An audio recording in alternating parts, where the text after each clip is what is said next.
Hey, what's happening, you guys? This is Joel, and this is the Icon Fitness Podcast. If you're joining us on the Icon Blueprint Facebook page, welcome and thank you for taking time out of your day to spend it with us. We appreciate it. Today, I have an international best-selling author and Soul Nutrition Roku TV show host, the Soul nutritionist Reina shares her experience and expertise on the importance of nourishing the soul. Digging deep into the questions of what truly satisfies our inner life, Reina distills ancient wisdom into practical tools useful for today's modern audiences. As a former fitness professional and lifelong student of human behavior, Reina draws a powerful parallel between harmful food cravings and the common mindsets and behaviors that harm our souls.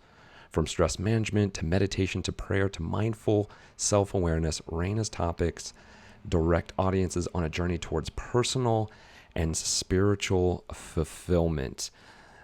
I want to welcome you guys to the show, Reina.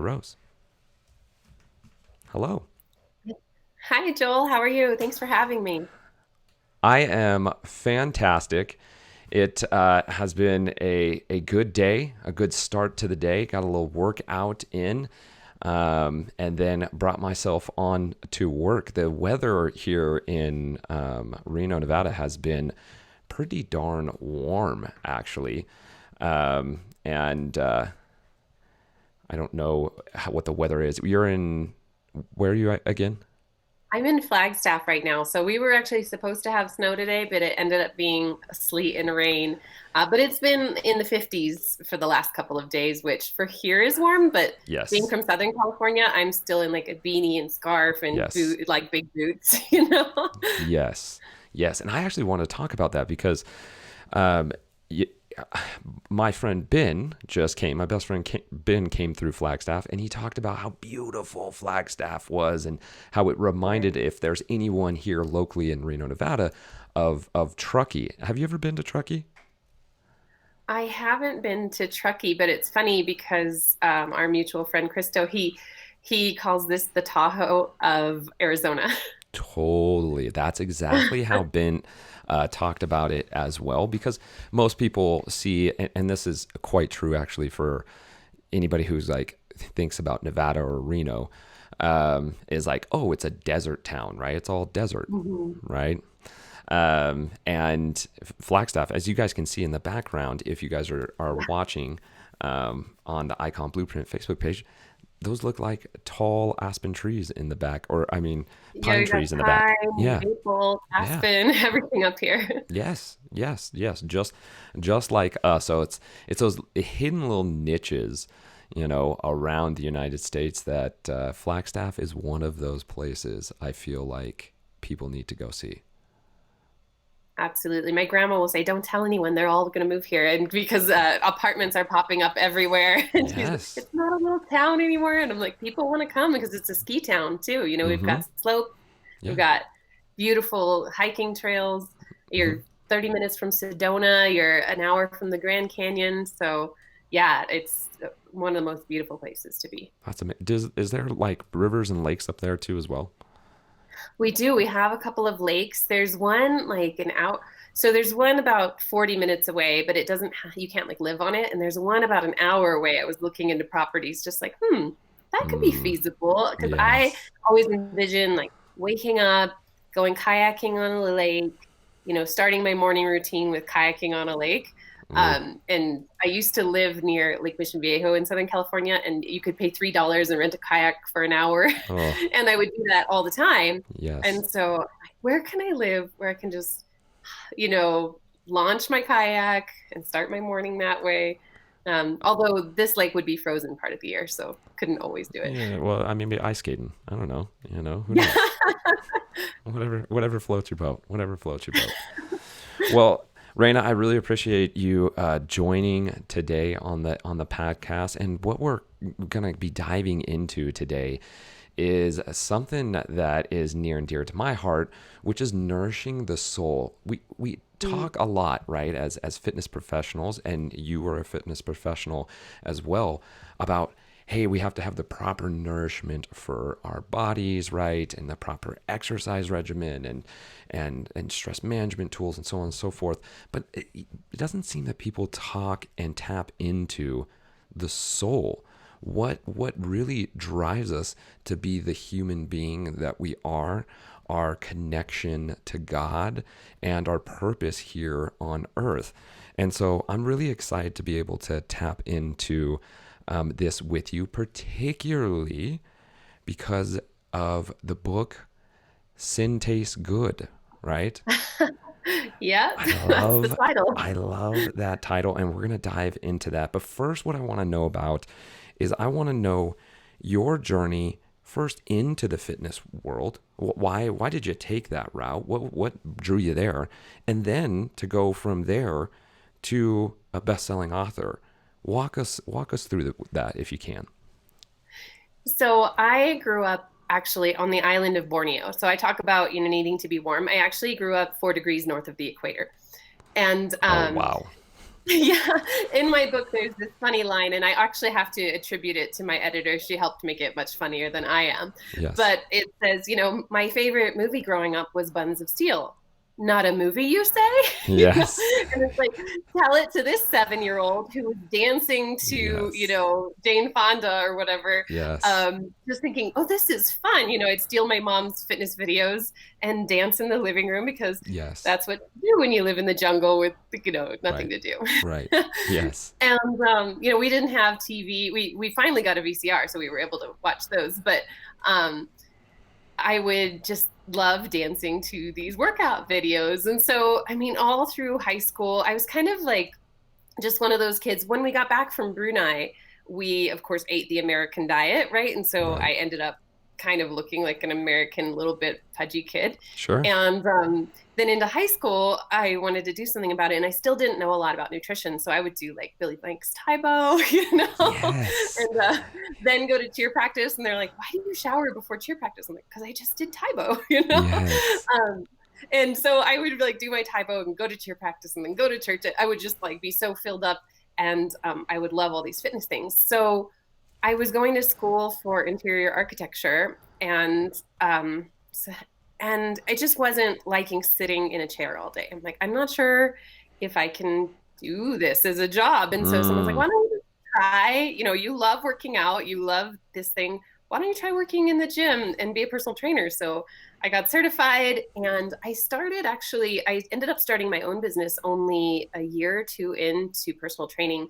I started out at Smart. Gold's Gym. Yeah, of We course. took Medra, speed Yeah. stack drinks, Oh, and anything that oh, would just make us baby. look good, That's right? right. Like That's right. we didn't care about the inside. We didn't care, like diet pills, whatever. Mm-hmm. And as I started to mature in my physical, okay, then I started teaching Pilates and Russian kettlebells and different things, Mm-hmm. as well as nutrition that really nourished the body and focused on being healthy with the side effect of looking great, rather than focusing on looking great with no side effect of being healthy. Yes. And so that was my, kind of personal training journey and an evolution. And that really came into my spiritual journey as well. I was kind of one of those Christians who was the stereotypical Christian people hate, like I do everything perfectly and I can Ah, judge yes. everyone else who doesn't. Just that I have a halo. halo and my goody Yeah. two shoes.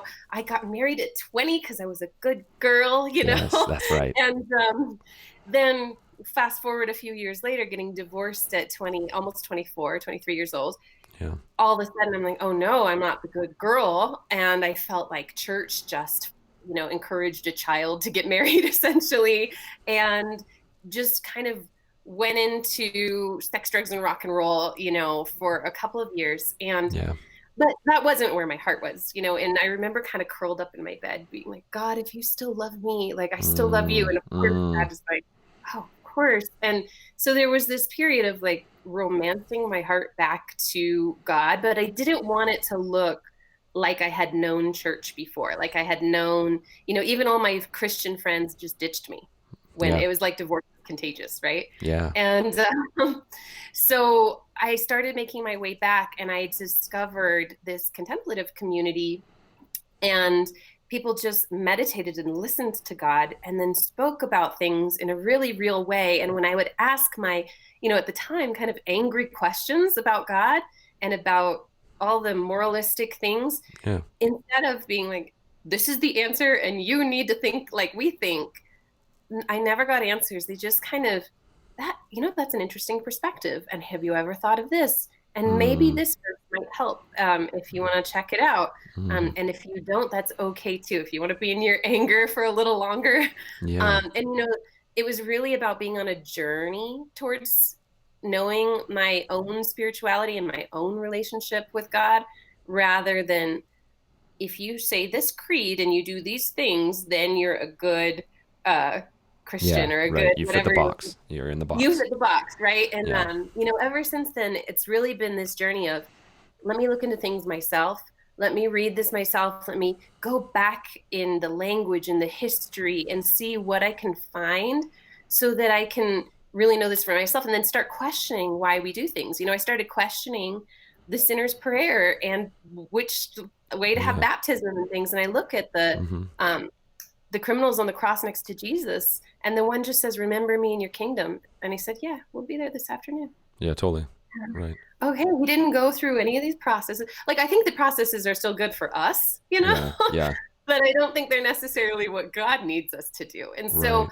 in my book, I really teach people, like, ask yourself a lot more questions. Mm. I'm not going to give you the answers.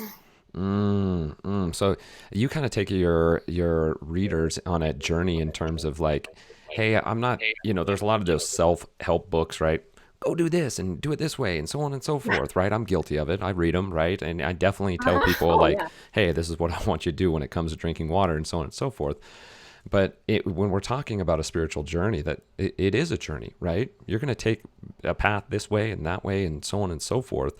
And it's not always going to fit the cookie cutter way in which we need our own journey and our own souls fulfilled. It might not be the same way as someone else.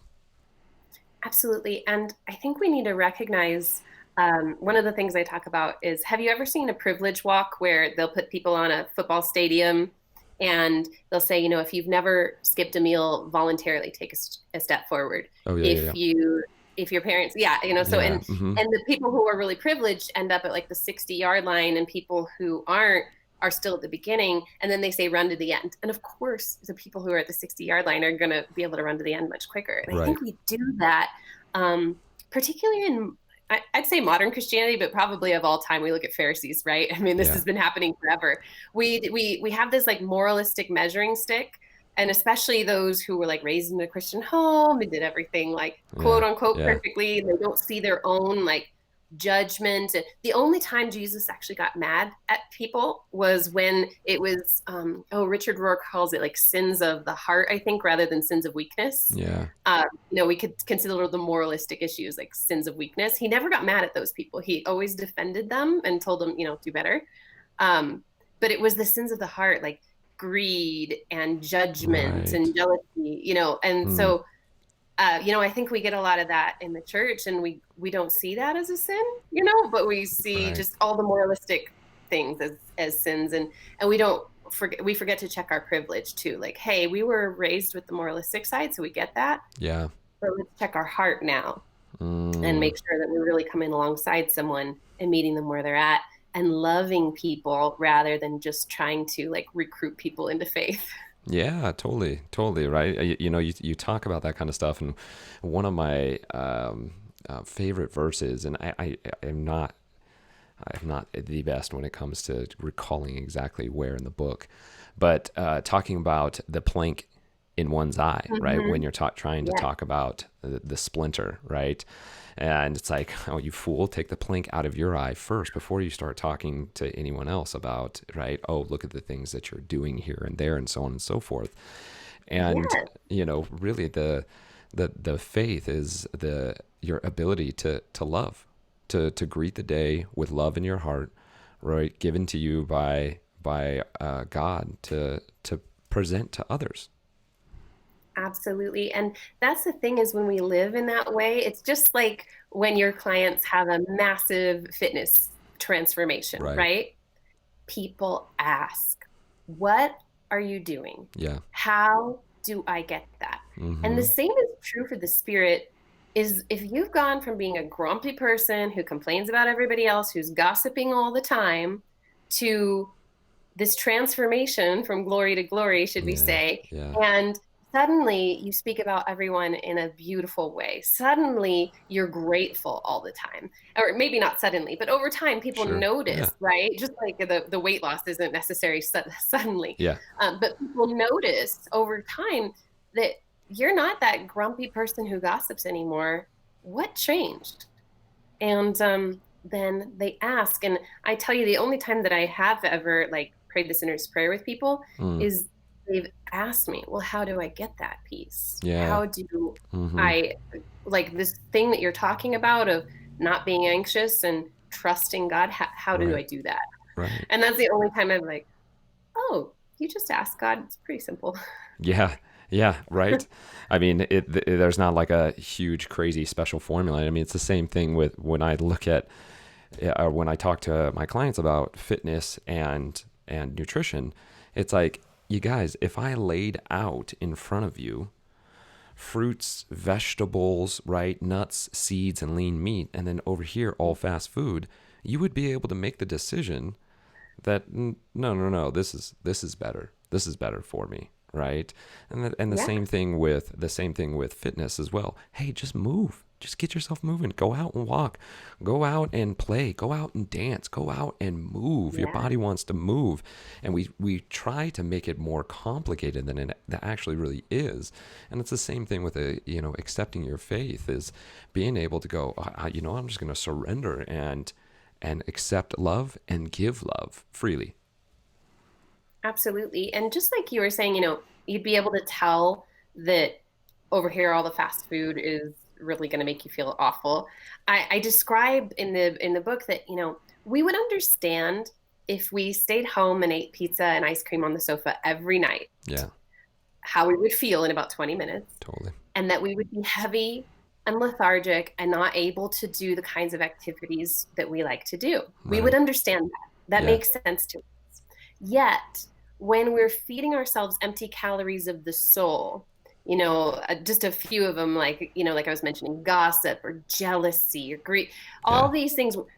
And then we wonder why we feel anxious and apathetic and depressed. Mm. And when we're feeding our body empty calories of the soul, we're going to have that same heaviness that our body would have. Yes. We've been created in this wonderful body, mind, and soul connection Yes. that they're all very similar.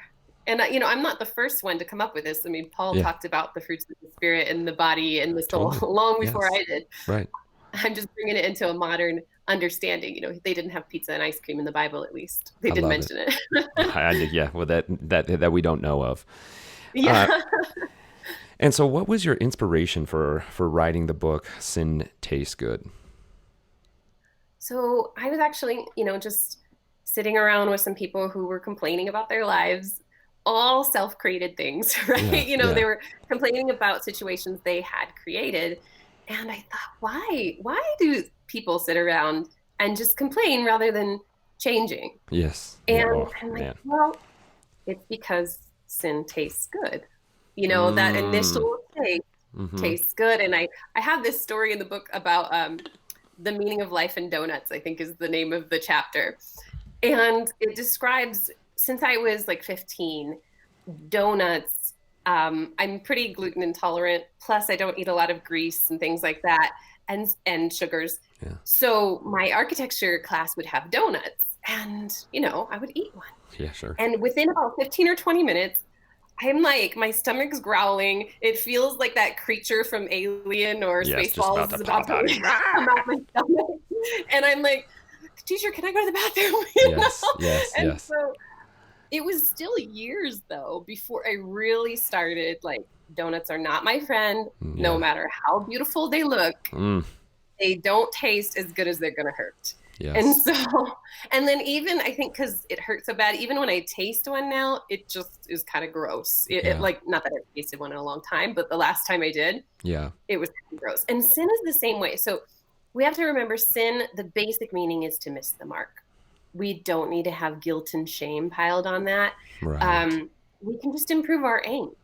And I think sometimes as a church, we have made people feel so guilty and so wrong and never forgive themselves or anyone else for that matter, Yeah. that we walk off the archery field figuratively. Yes. And, kind of like, I already blew my diet for the day, so why don't I just keep eating junk, right? Totally. And so instead of doing that, we can say, okay, I had a donut.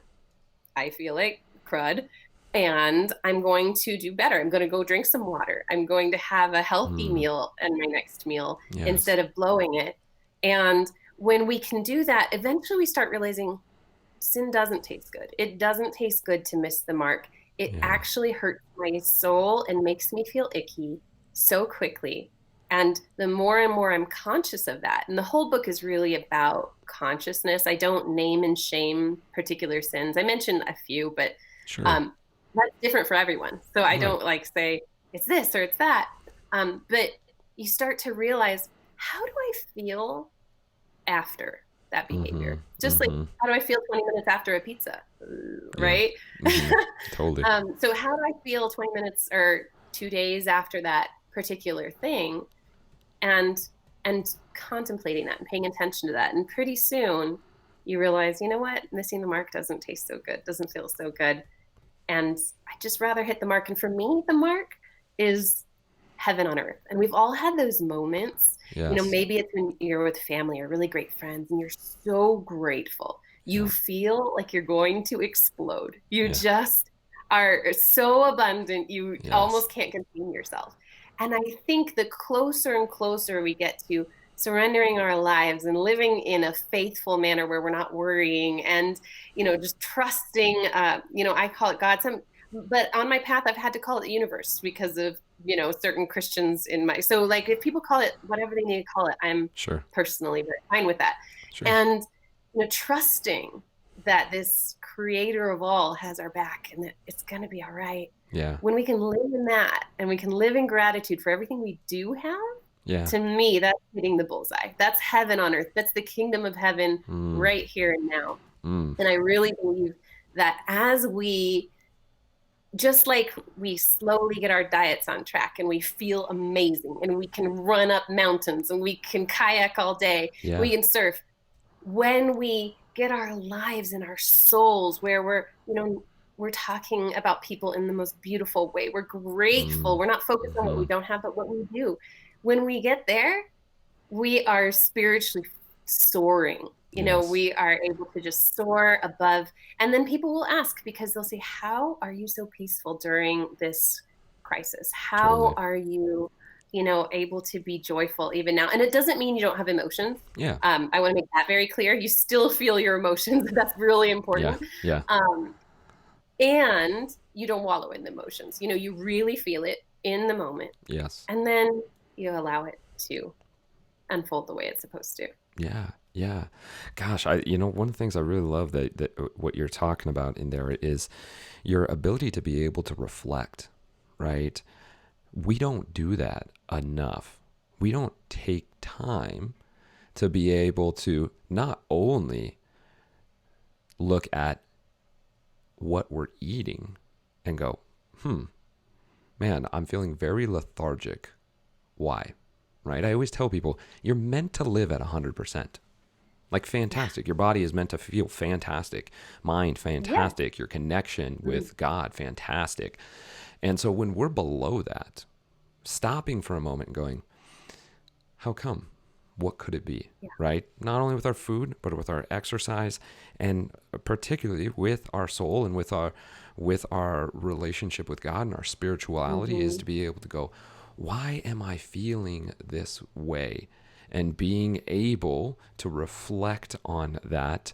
And then what I find to be very important as well is to be able to go, but what can I do about it? Because sometimes when we go down that path of reflection, we want to be pushing it away.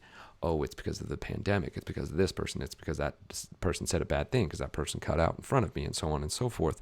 And we continue down the path of feeding ourselves, poor caloric spirit, poor caloric food, and so on and so forth.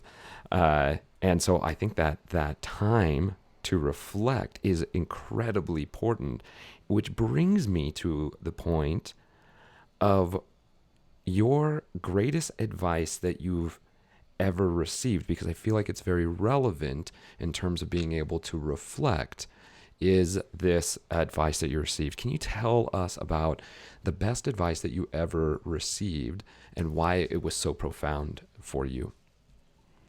Sure. So it was when I was working in the fitness industry. And as you know, the fitness industry, like most industries actually, Right. goes up and down, right? Right. There's times that you have a lot of business, New Year's is one of them. Totally. um, and there's times when people are on vacation and That's you've right. already got that summer body and they feel good and Yeah. they're off doing their thing.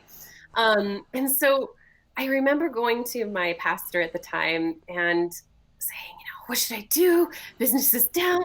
Yeah. I'm like freaking out. Yeah. And he's like, I think you should just enjoy it. It's not going to be slow forever. It'll pick back up. It's not like you're being lazy and, you're Right. just No, not going after business. It's just not the time. It's not the season. Kind of Solomon says there's a season for everything, right? that's There's a right. season for planting and harvesting. And so I just planted some vegetables that summer Yeah. and took my guitar and sang to my vegetables. Yes. And Yes, you I, did. just enjoyed eating my food with chopsticks, which I always told my clients, like if you're having trouble slowing down and savoring, Yeah. use some chopsticks because you have to take small bites and Yep. have things in little bits. And so I would just sit and ate my veggies that I grew myself and play guitar. And, it was a really great summer and things picked up just fine in the fall Yep. and onto the winter and of course New Year's and it all was fine.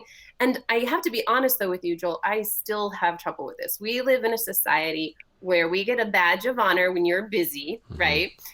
Busy doesn't necessarily mean productive. It doesn't mean, No. and so we get this badge of honor for being busy, for hustling, Oh right? And yeah. so Oh yeah. sometimes I still fall into this trap and I have to remind myself of this advice because I feel I have to prove that I was productive today. I have to prove that, Mm-hmm. what I did was worthy. Where, what? I just actually got off the last 2 days I was spending in silence and fasting.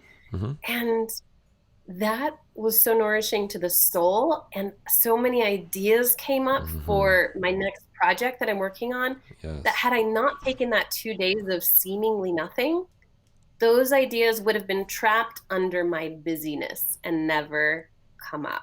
Mm. And so, this seeming being lazy, doing nothing, all these labels we put on stillness Yep. and really to be still and hear that still quiet voice that I believe is in all of us. If we, Mm-hmm. no matter what creation story we believe in, there's this breath of the creator into the creation, right? And if we Right. have that breath and we can tune into that breath, and that's why breathing in meditation, or I call it contemplative prayer, is so important. Yeah. When we can tune into that breath, that's where divine inspiration comes up because we were created in the image of a creator. And so if you don't think you're creative, tune into that breath. I'm sure you're creative because you Mm. were created as a creator. And so all these ideas for this next project that I've been working toward came up in this 2 days of nothing, Oh yeah. right? Where I just spent in silence, not even speaking to anyone. Oh yeah. And that's where the creativity really comes up. Yes, yes, and anyone who is listening that has worked with me before, they know the importance of being able to slow down. And I'm right there with you, Mhm. right? Writing a book, running a business, you're like, well, I just have to do it. I just got to get it done, right? That's no different than anyone else that's out there. It's just like, well, I just got to get that project in. I have to finish the report. I just have to take my kids here. And, one of Mhm. the things I try to remind people is like, is anyone going to die? I mean, can we think about it in pure emergency? No, no, you can put your phone on silent. You can Mhm. you can answer that email 2 days from now, right? Yes. It's totally okay, because when I really push people to do that, what they find, if I say, nope, put your phone on silent for an entire day, see what happens. But Yeah. don't respond to an email immediately. Wait 24 hours, see what happens. Turn all your notifications Yeah, off. all notifications off and everything else. What you find is that, oh, the world didn't stop spinning. Nobody died. And I had time for myself to be able to decompress, relax, be present, be with my friends, be with my family. Wait a second, can I do this every day? The answer is yes. The answer is yes. Yeah. Yeah.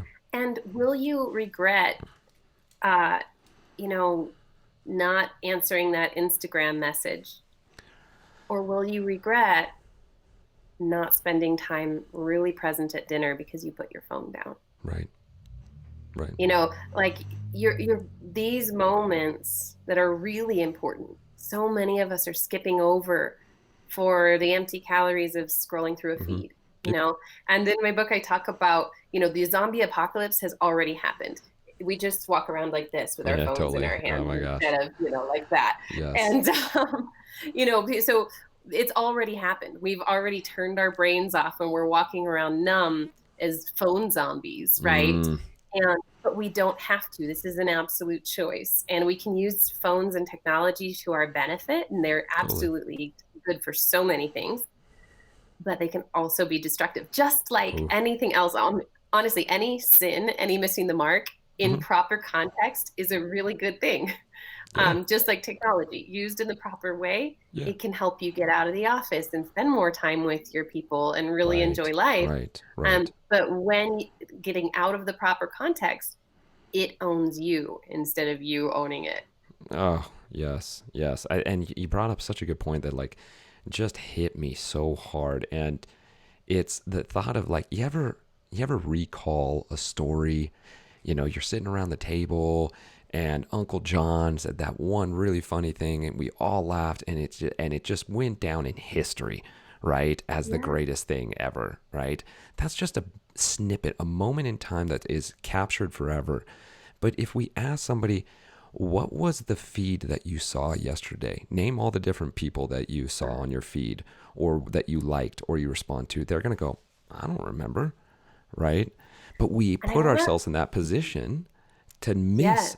Uncle John's great joke that would be remembered for a lifetime, to be able to scroll through and punch a like a couple times. I want to point out in that same vein of Uncle John's joke, Yeah. as far as like surrendering and allowing life to be an adventure rather than a worry, I think about some of our greatest stories that, I've Yeah. told for 20 years Oh, yeah, totally. are when, I can remember this Yes. time we were off-roading on a youth ministry trip and we totally missed the exit and we were like going through these mountains with no gas and Yes. it's just all the stories that came out of this one trip where we could have been really like, oh my gosh, we're lost. We could have been panicking, right? Sure. And instead, it was this adventure that we have told these stories for 20 years now, Oh, right? yeah. And so, if you can come into the presence, and I always say, I want to be so present that it's as if I lived 1,000 lifetimes because I was really there Yeah. in every moment. Mm, And if we can get I that love that. present to where we can be in the adventure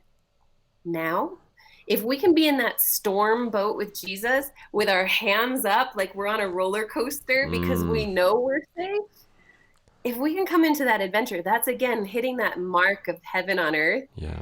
where we're excited. We know that we are safe, we are held, and this is going to be a great adventurous story to Mm, tell for years to come because we are present, we are trusting, and we're living this life of miracles because we've chosen to tap into this heaven on earth that's available to oh, us. yeah.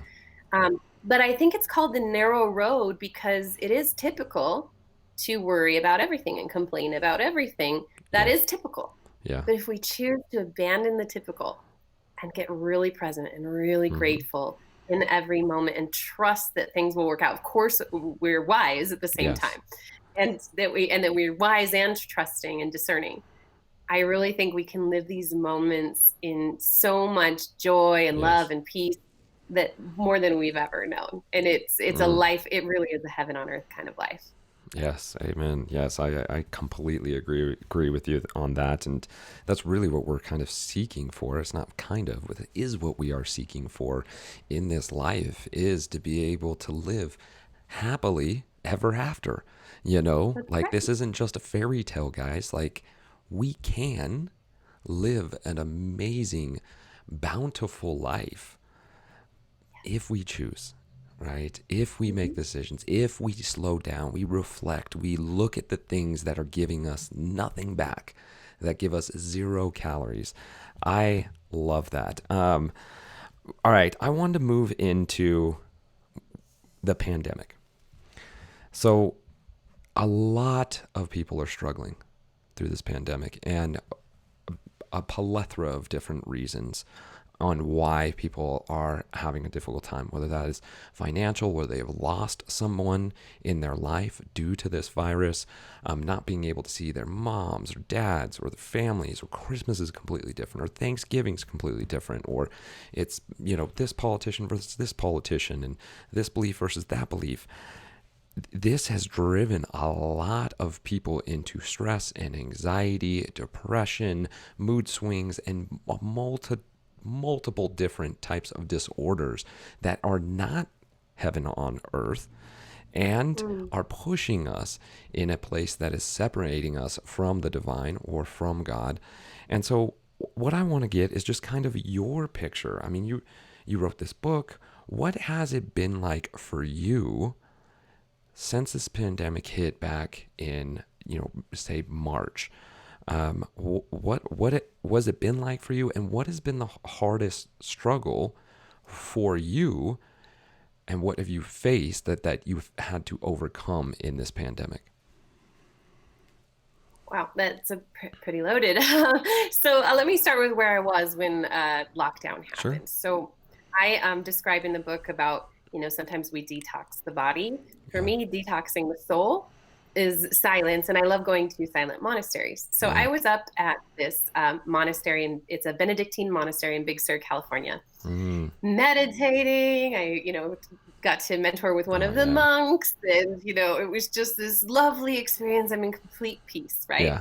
And your cell phone doesn't work for a good hour outside the monastery. So, driving back, and Yeah. all of a sudden, all these dings start happening. Like mine doesn't ding, it buzzes, but like all this stuff starts flashing on the phone, Yeah. like Yeah. there's a pandemic. Where are you? News flashes, everything just going crazy, right? So, Right. okay, what's going on? Yeah. And so I start to check my feed. Okay, I see we're going into lockdown. That's happening. Right. And so Right. the first thing that I had actually already been discussing with the publisher of the first book I worked on um, about creating some sort of a summit. And so what we did is we really made that summit for people having trouble with lockdown and coronavirus. And of Yeah. course, back then it was supposed to be 2 weeks to flatten the curve, right? And Yeah. so, Yeah. Yeah. but we didn't know. So what we did is we put together this 5-day summit of 85 speakers. We actually invited you to be Yeah. on it That's right. because Yeah. you do fitness from afar. So, it's all things that you could live your life digitally. So someone who had a business that wasn't digital yet, we had a lot of trainers on there who came and showed you how to make a lead funnel, how to start a website, all these different things, as well as mental and emotional people coming on. Here's how you deal with stress. Here's how you Right. meditate. Here's how you do a yoga practice. All kinds of different ways to cope with COVID. And we did that April, like just as Yeah. I soon remember. as Mm-hmm. possible, a few weeks after we figured things out. And so I felt that this pandemic for me, and I didn't put this together till later because I've had my moments too. I'm not going to say that I've been in heaven on earth every moment of the pandemic Yeah. because Yeah. that's not true. And that's not human. But I have seen, and we were practicing.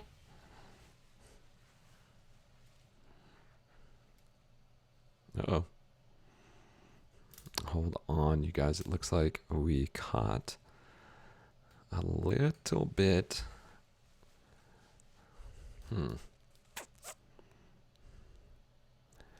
got frozen up here. Reina is, if you're watching on the Icon Blueprint Facebook page, she was right in getting into something, and all of a sudden, pink, froze. She's coming back. Let's try it. Let's go here. Okay. Hey there. Hey, sorry about that. That computer tends to die, but it has Chrome on it, so Oh. it's a little bit fuzzy for me. Is it okay for you? Yeah, we're okay. We're okay. Okay. So, we were practicing Lectio Divina the other day, and I realized like one of the themes of this pandemic has been how can I serve?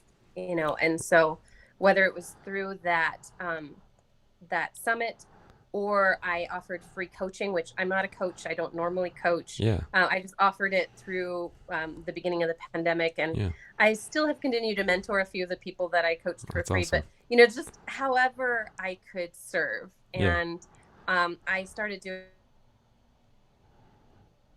COVID hit.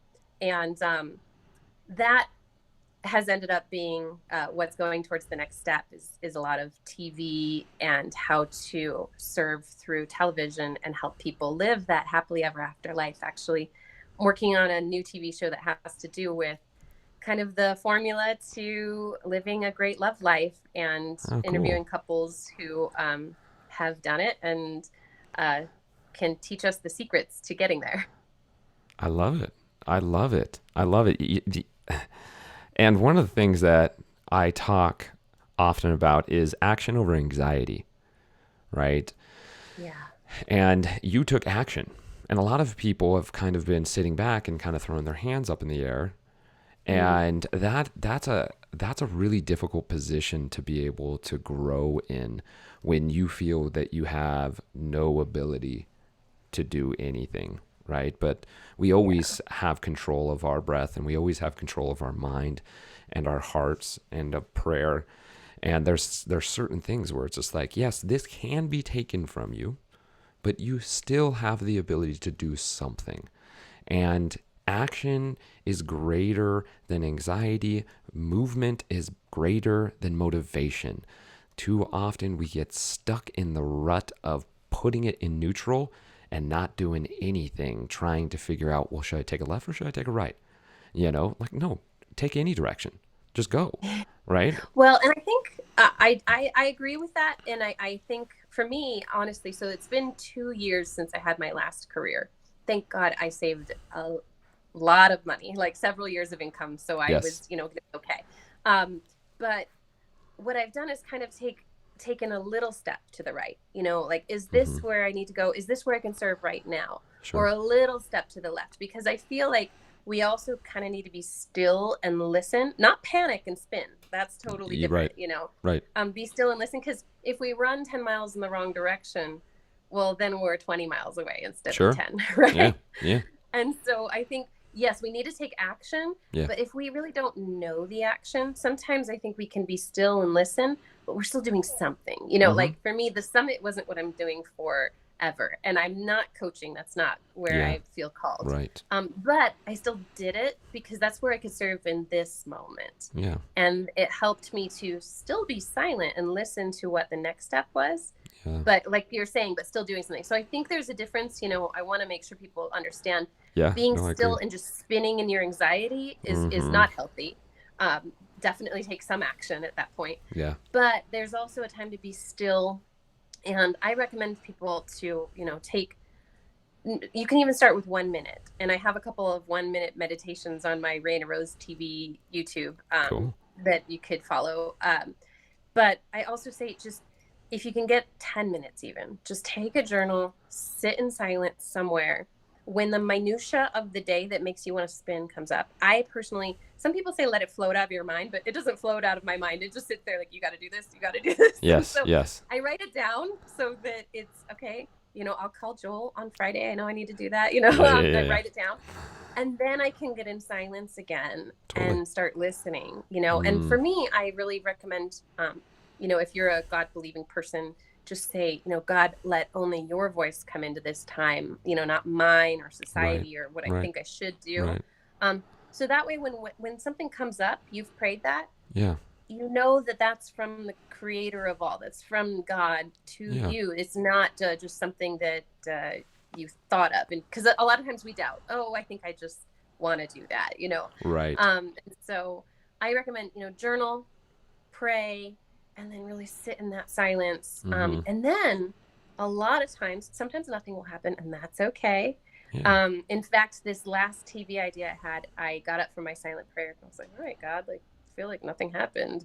Yeah. 20 minutes later, boom, you know, like Yes. writing down this idea. Mm-hmm. So don't worry if nothing happens.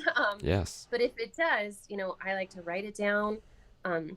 Write down your prayers too. You'll see how they get answered. My dad tells this funny Irish joke, and it's about this guy named Patty O'Brien, and he's going for a job, and he says, he's going through the parking lot, says, oh God, Father, give me a parking space. If you give me a parking space, I'll go to mass every Sunday. Nothing opens up, you know. He's starting to sweat some whiskey bullets. And he goes, Father, give me a parking space and I'll give up the drink. And lo and behold, this big wide parking space opens up, and he pulls and he says, never mind, Father, I found one.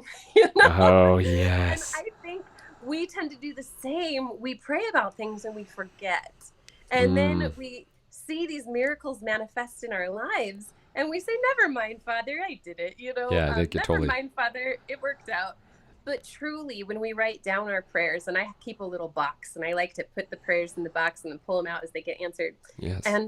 But it helps me to remember, like, okay, I'm not just such a cool person that I figured this all out. Like, Right. I prayed about this and it was answered. I prayed about this and that was answered. Or it was answered better than I could have hoped. Or it was not answered and this was better. So, you know, I really encourage people, this journaling, just keeping track of the things we pray for, the things that we ask for, helps us give credit where credit is due. Yeah, totally. And I mean, that brings back still to the idea of being able to slow down.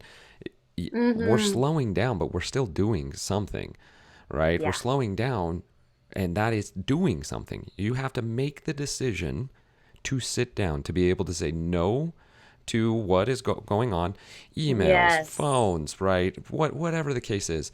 And you have to still take the action and move into being able to go, yes, and I will journal after this, and I will pray about this, and, right, just like we would with any other task and so on and so forth, being able to follow through with that and be able to reap the benefits of, hey, some time to myself is actually exactly what my soul needed. It's just like working out. You know, some people think they don't have time to work out, but you don't have time not to work out.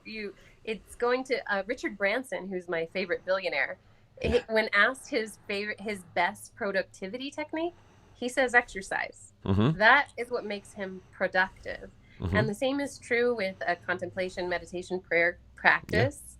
It makes you more productive. So you may think, oh, I'm wasting half an hour working out, or I'm wasting 20 minutes in meditation.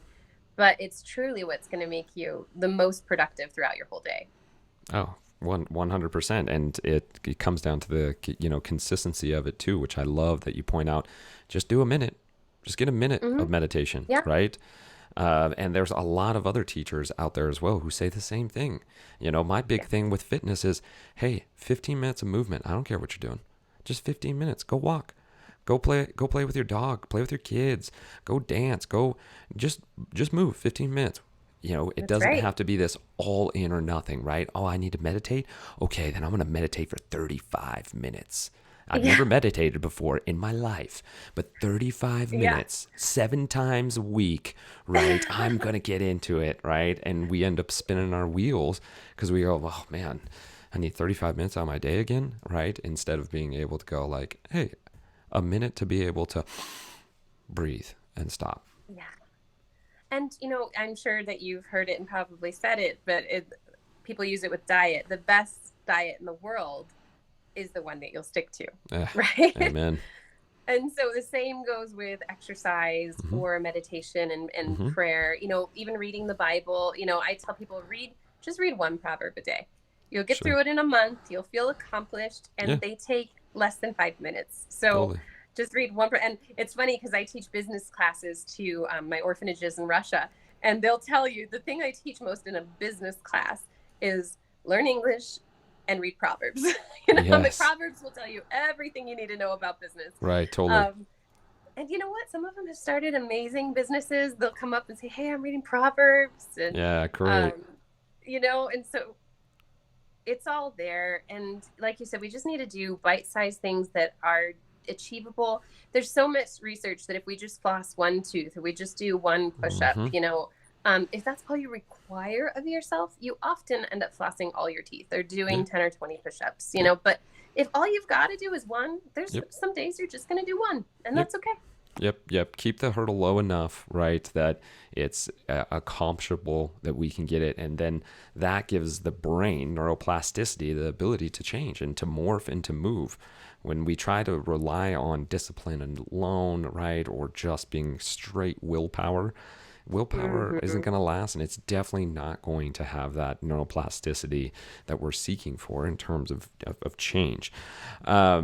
We have about 10 minutes, and what I want to do is I want us to kind of dive in at the end of this and be able to kind of talk about real tangible things that people can do, right? If they're struggling through the pandemic, or maybe even before the pandemic, and they're having a hard time being able to find fulfillment in their life right now, in themselves, what are a few tangible things that maybe we've already covered them, maybe we haven't covered them, but some tangible things that you would suggest for people to do to start working towards that fulfillment and that alignment?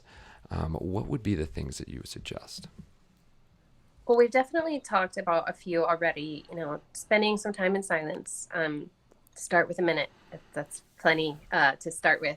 I especially say, if you have trouble transitioning between work and home, or home and work, play a 1-minute meditation in the car right before you go in to see your family, so you're not bringing work into your family, or vice versa. If you're all discombobulated from family and you need to go into the office and be on point, do a 1-minute meditation just in your car right before you go into the office. You can spare 1 minute, the journaling, writing down our prayers, our thoughts, our affirmations, all of that is so important.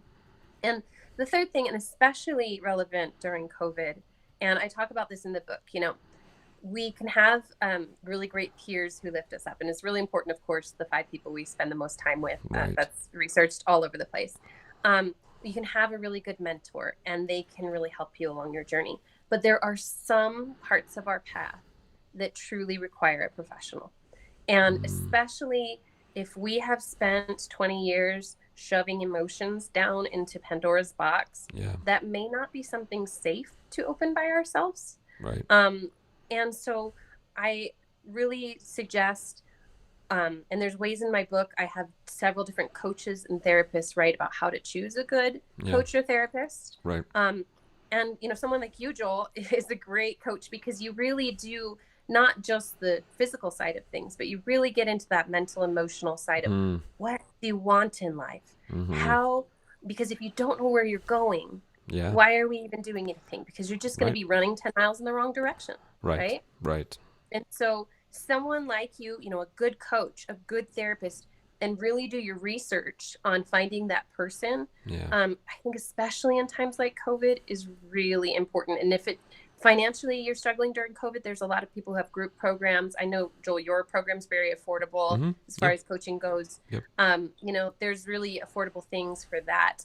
I'm running a little program that's not so much, it's going to have little bits of coaching in it, group coaching, just to live your best life this next year, starting in January. But really, if it's something that's you've been struggling with, especially if it was pre-COVID, or if it's been the entire time and you have not popped up, I would not recommend just trying to do that on your own. I completely agree. I've had a therapist the last 10 years of my life, and to be able to have him in my corner and as a resource, and for him as a trained professional when I'm like, I'm crazy. No, you listen to me. Like, I'm for sure, and in 30 days or less, going to end up in the loony bin. I know it. And he's like, no, you won't. you're not crazy, right? And then I'm I like, heard oh, a great okay, therapist great. say, someone asked the therapist, they said, am I crazy? And he said, no, I know you're not crazy. They say, well, how do you know? Because crazy people don't ask. Yeah, yeah, totally, They don't totally. go get help, Uh-huh. you know? Yeah, And, yes, yeah. and that's the, I have a great therapist as well. And, she's a Christian therapist who, Mm-hmm. does both the prayer side with me and things as well. Yeah. And, over the holiday season, just some old triggers came up with family, and she could see the difference in me. And she's like, this is what's going on. Here's where your nervous system is. We want to get your nervous system. And she says, this is not about relaxation. This Yeah. is way beyond what I teach with just, calming yourself down. Yeah. This is the actual nervous system going back to childhood unsafe parts of life and reverting back to that state of spinning. And Yes. so when I can't get there on my own, and I can't all the time, I Oh, do yeah. need help just like anyone else. Oh, yeah. I have my therapist there to check in with, to Mm-hmm. monitor. Okay, I think, because sometimes I'm like, I'm fine. I'm gonna, I'm Yeah, gonna no, I got conquer this. the world Yeah, all by yeah, myself. yeah. And she's like, okay, so let's get back to that, Totally. calm nervous system. And does this need to be done here? And often, Joel, this is why we teach these things, because Yeah. they're the same things we struggle with. Yes, absolutely. Absolutely. And that even brings back to the point in terms of like taking time to reflect and reflection. Having a trained professional, that's what they're doing.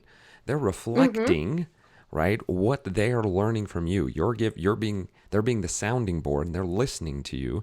But then they have a trained mind to be able to reflect for you and be able to go, this is what I heard you say. And from what we have learned about ourselves in the past, this is what could be going on with this trigger and the response that you're taking with it. Right. So Exactly. I think that's a great way to kind of wrap this up. Again, guys, just to kind of cover it, what Reina was saying is be able to find some time to meditate, and it doesn't have to be a ton. If you need resources, you have resources on your website. Where would they go for the meditation? Yeah, so there's on my website, reina-rose.com. They can find it. They can also find me on all platforms under Reina Rose TV. YouTube has some of those meditations as well as intro to contemplative prayer and a sleep meditation. There's some different things there on YouTube. Cool. Yeah. And I mean, I personally use Headspace. I've used Headspace for the last 5 years. Really simple app as well. But I really push people to try many different types of meditation and so on and so forth. I also really recommend the app Happy Not Perfect. It helps you identify your emotions, gets you into a little 1-minute meditation, and kind of walks you off the cliff, backs you off the cliff in a way, and reminds you that you can be happy without being perfect. Love that. Happy, not perfect, you guys. So good. Being able to journal, and that's as simple as just getting a pen and paper. Yeah. Easy. And even you can journal with your phone. I don't recommend it. Right. But if you don't have any pen and paper, I have a little prayer journal note going in my phone that's, yeah. If I don't have anything with me, I throw a note to God in there, like, hey, this is what's on my mind. Nice. And, I love it. Use what we have sometimes. Totally. It's better than not, right? And the last part is be able to seek out if we need help, guys. There are therapists out there, and there's the right therapist for you. To be able to ask around. You would be surprised how many other people have therapists if you just ask. Reina, thank you so much for being on the show. I want to give you an opportunity to kind of talk about how people can get a hold of you. Do you also have your book? Do you have your book that you can show us? Oh, yeah, sure. So this is the author copy. Yours won't have this not for resale stripe across it. Got it. But yeah, so Sin Tastes Good, Nourishing Your Soul in an Empty Calorie World. So if you just type my name into Amazon and Sin Tastes Good, it will pop up as one of the first ones. Great. And so you can also go to the website, mentioned earlier, reina-rose.com. And then it's Reina Rose TV across all social media platforms. And I love, reach out to me on Instagram or something, or on the website. I love hearing from people. If you have questions or just need to talk to someone, please feel free to reach out. Ah, beautiful, beautiful. And I will include that in the show notes, you guys, for you to be able to get in contact with Reina and to be able to learn a little bit more and purchase that beautiful book. Reina, I cannot express how grateful I am for you coming on the show and to be able to express all your knowledge and your heart to us. I really appreciate it. I appreciate you having me, Joel. It's always just such a pleasure when we get a chance to chat.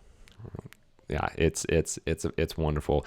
Guys, next week we will be here. Actually, no, I take that back. Excuse me. Next Tuesday, I will be having a special guest. That is the first graduate of the 12-week Icon, Aslan Diggs, and she is going to be on the show talking about her experience, her transformation, both physically, emotionally, mentally, all the things that we kind of touched about today with Reina. You're not going to want to miss this. If you've been interested in the 12-week Icon, you're going to hear firsthand from Aslan, her experience.